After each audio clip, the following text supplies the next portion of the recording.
मुख्यमंत्री देवेंद्रजी फडणवीस साहेब, आमचे अध्यक्ष प्रदेशाध्यक्ष रवींद्रदादा चव्हाण साहेब, तसंच आमचे पालकमंत्री जयकुमार मोरे साहेब, तसेच आमचे प्रधान देवेंद्रदादा मोठे, सचिनदादा शेट्टी, आमचे विजय देशमुख पालक, तसेच आमचे सुभाष बापू देशमुख पालक, तसेच आमचे धडाडीचे आमचे अध्यक्ष रोहित तडवळकर साहेब, यांच्या सर्वांचं या ठिकाणी मी मनापासून आभार मानतो की आम्हाला या ठिकाणी महापौरसाठी या ठिकाणी मला संधी दिली.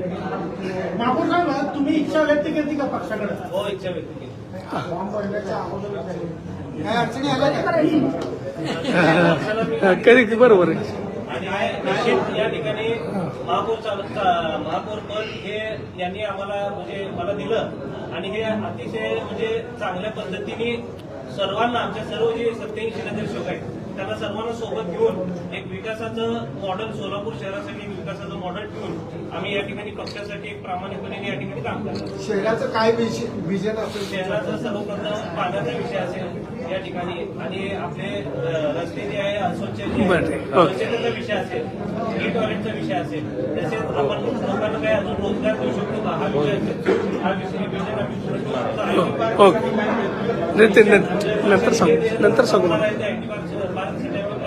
दादा खरं तर विनायक दादा खरं तर आता महापालिकेमध्ये विरोधी पक्षातले मेजॉरिटी या ठिकाणी आमची 87 आमच्या भारतीय जनता पार्टीचे 87 नगरसेवक या ठिकाणी आहे, त्यामुळे आम्ही योग्य पद्धतीने या ठिकाणी काम. दादा खरं तर महापालिकेमध्ये आता संख्याबळ बघितलं तर विरोधी पक्षाची संख्या ही 10% कमी आहे. विरोधी पक्ष स्वतंत्ररित्या विरोधी पक्ष नेता करू शकण्याची संख्या नाही आहे. पण भाजपकडे संधी दिली जाईल का विरोधी पक्षाला आपला आवाज सभागृहात मांडण्याची? विरोधी पक्षाने बघण्यापेक्षा आम्ही काय सोलापूर शहरासाठी करू शकतो याकडे आम्ही जास्त लक्ष देणार आहे. कारण का आमचे भारतीय जनता पार्टीचे एक विजन आहे सोलापूरसाठी. या ठिकाणी लोकांनी आम्हाला भरभरून मतदान दिलंय.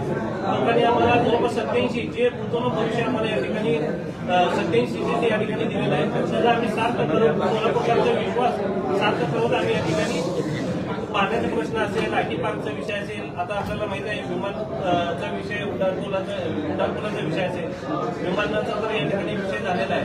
आणि निश्चित एक भारतीय जनता पार्टीच्या वतीने आम्ही सोलापूर शहरवासियांसाठी चांगल्यात चांगलं आम्ही या ठिकाणी काम करून दाखवतो.